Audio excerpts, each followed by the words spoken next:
Here at Greendykes Bing in Broxburn, this isn't where oil was found, it's where it was made, and what began in places like this would go on to shape the modern world.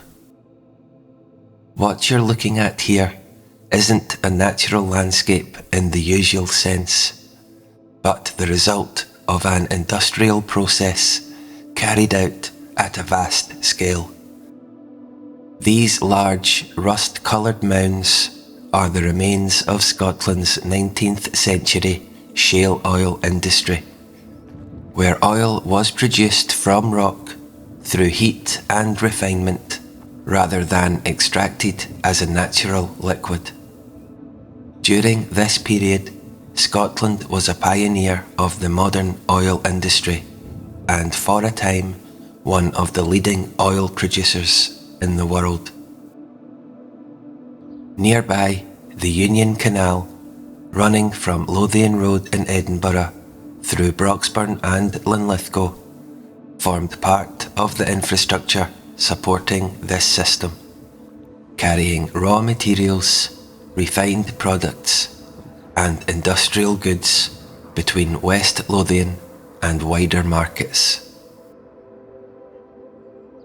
At places such as Port Buchan, goods could be loaded and moved efficiently along the canal network, linking local production to a broader industrial economy.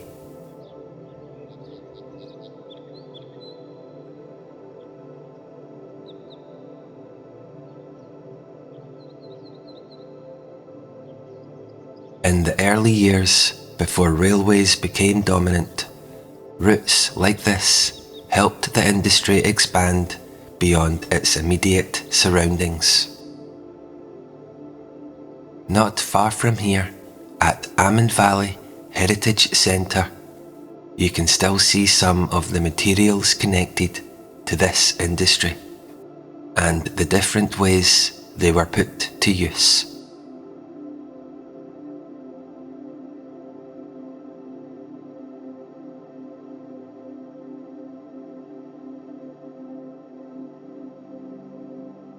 The shale itself was formed in a very different environment at a time when this part of Scotland lay much closer to the equator, in a warm, low-lying landscape of water and plant life.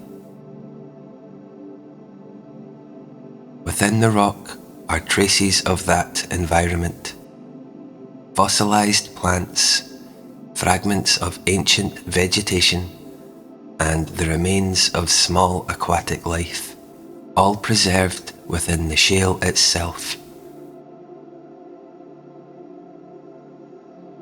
The material is made up of compressed organic remains laid down and held within the rock over time.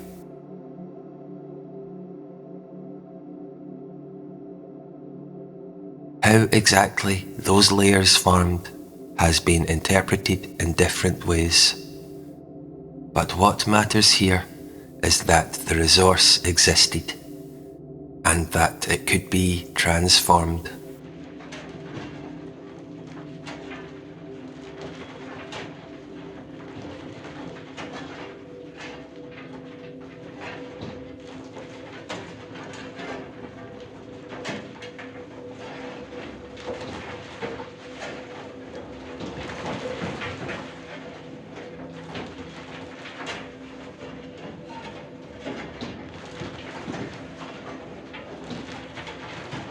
At the centre of this development was James Young, a Scottish chemist who in 1850 patented a method for producing oil from coal and later oil-bearing shale.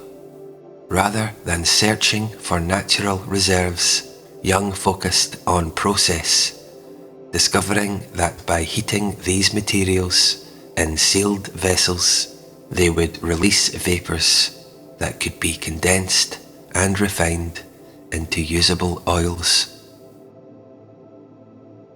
This work was carried out at early sites like Bathgate, where the methods were closely guarded and little was publicly known about how the material was being transformed.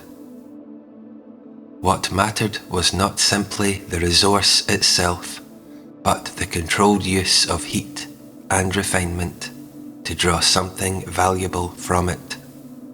A process that, in some respects, echoes earlier ideas about transformation through heat and separation.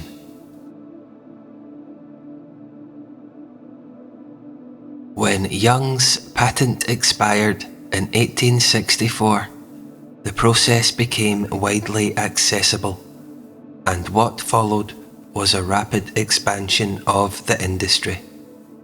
Across West Lothian, oil works increased in number and new sites were established, producing large quantities of oil each year to meet growing demand. But the process was inefficient, and for every small amount of oil extracted, a far greater volume of waste was left behind. Supporting this level of production required an extensive network of mines, processing works, transport routes, and labour, linking sites across the region into a coordinated industrial system. But while this industry was expanding here, something far more controlled was taking shape elsewhere. In the United States, John D. Rockefeller was not just producing oil, he was building a system. Instead of drawing oil through labour and process, his model pulled it straight from the ground in vast quantities and refined it at scale. Production, transport, and distribution were brought together under one direction. What emerged was not just efficiency, but control. Railroads, pipelines, and markets began to fall into line. Prices could be set, competitors could be squeezed, and as this system grew, it did not simply compete with Scotland's shale industry. It began to overtake it. While West Lothian refined oil from stone, something far more powerful was taking hold beneath the surface.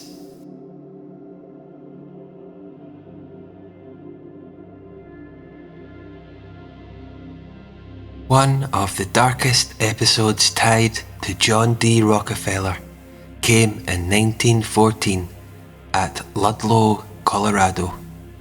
This wasn't oil, it was coal. The mine was owned by the Colorado Fuel and Iron Company, a Rockefeller-controlled operation. The workers, many of them immigrants, went on strike. They were asking for better pay, safer conditions, and recognition. What followed was escalation. Armed guards were brought in. The Colorado National Guard arrived. On April 20th, violence broke out. The camp of striking families was attacked. Tents were burned. Beneath them, families had dug shallow cellars for shelter. Some never came out. Over 20 people were killed, including women and children. The violence spread. Miners struck back. Mines were attacked. Officials were targeted. Dozens more died before federal troops sent by Woodrow Wilson restored order. The strike ended with little gained, but something had shifted. Union membership surged, with the United Mine Workers gaining thousands of new members. Public reaction was immediate. The Ludlow massacre shocked the nation. Rockefeller faced heavy criticism. His initial response was cold. He denied that a massacre had taken place. Responsibility was dismissed. The deaths were framed as consequence, not intent. Only when pressure mounted did the tone begin to change. What followed marked a turning point. Rockefeller turned to public relations. Press agents were hired, statements were issued, narratives were shaped. Among them was Ivy Lee, often described as the father of modern PR.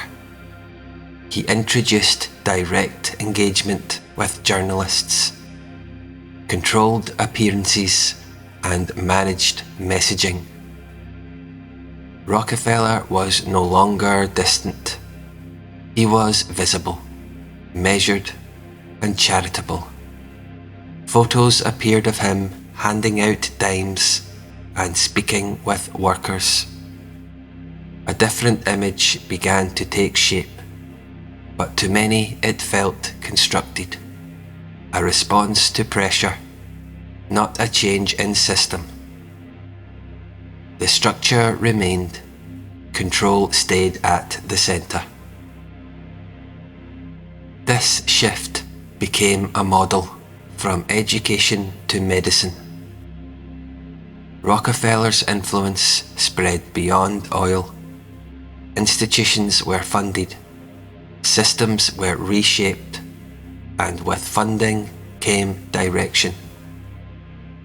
In education, this took form through the General Education Board. Established in 1902, it promoted expansion, but with a clear focus: standardization over variation, practical training over broader learning. In rural areas, education was shaped toward producing a workforce suited to an industrial system. A key figure behind this was Frederick T. Gates. His writings suggest a vision of organization, not elevation. Alternative models, such as those encouraging independence or critical thought, were pushed aside. What emerged was uniform, predictable, and scalable. A similar shift took place in medicine. In 1910, the Flexner Report redefined medical education in the United States. It promoted a scientific, laboratory-based model. Schools that aligned with it were funded and expanded. Others, especially those teaching alternative methods, were closed or left behind. The impact was immediate. Practices such as osteopathy, chiropractic, naturopathy, and homeopathy were reframed as obstacles. Flexner described them as vigorous competition. That competition didn't last. Schools closed, methods were abandoned, public perception shifted. What had once been common practice was recast as unscientific. At the same time, a deeper shift took hold. Germ theory became dominant. Disease was framed as the result of specific pathogens. Treatment focused on identifying the agent, then targeting it directly. What it displaced was just as important. Earlier approaches focused more on environment, nutrition, and the condition of the body itself. Illness wasn't simply caught, it developed when the body's internal balance broke down. A view closer to what would later be called terrain theory. That perspective faded. Medicine moved toward intervention rather than prevention. The focus shifted from strengthening the body to attacking disease. It aligned with laboratory science, but also with scale. A system based on identifying a disease and producing a targeted treatment could be standardized, replicated, and distributed. And importantly, it could be patented. Over time, this reshaped medicine. The body was divided into systems. Specialists replaced generalists. Treatment became more precise, but more fragmented. The broader view of health began to recede. Alternative approaches were pushed further out. Without funding or institutional support, many disappeared. Others survived outside the mainstream, separated from what was now considered real medicine. The result wasn't just a change in treatment, it was a narrowing of possibility. What remained was a model built on intervention, consistency, and control. One that could be scaled, taught, and expanded. And once established, it became very difficult to challenge. The watermill here in Livingston is one of many, not unique, but part of something wider, a network that once stretched across the country, built on a simple idea: use the river, turn the wheel, do the work. By the time of the Doomsday Book in 1086, compiled under William the Conqueror, thousands of these mills were already in operation. England alone recorded over 5,000, and here in Scotland, the same pattern was already in place. They were essential. Grain came in from the surrounding land and was fed between two heavy stones. One fixed, one turning. Driven by water, the grain was ground into flour, oats, barley, and wheat, the basics of daily life. Some mills adapted. Timber was cut, materials crushed, but grain stayed at the centre.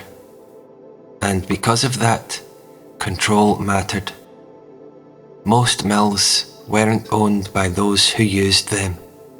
They belonged to landowners. Farmers had to bring their grain here, paying a portion as tax. You couldn't simply grind your own.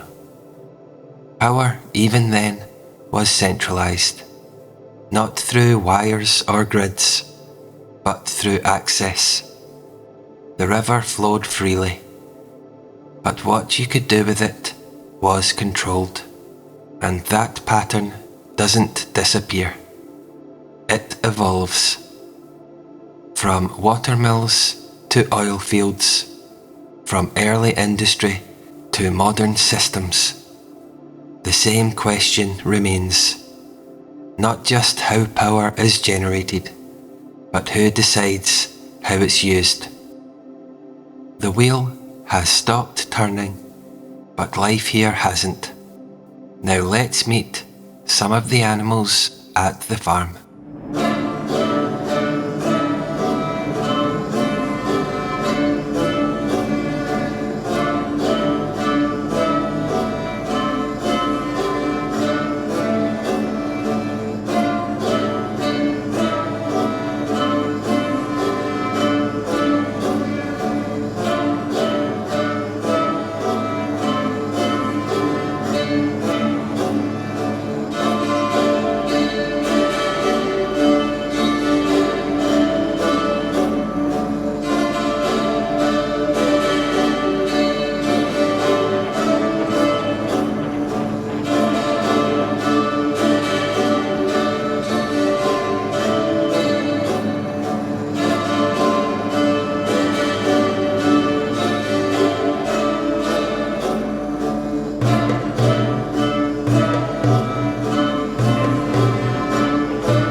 Thanks for watching this episode of Cucks and Crowns. We'll see you next time.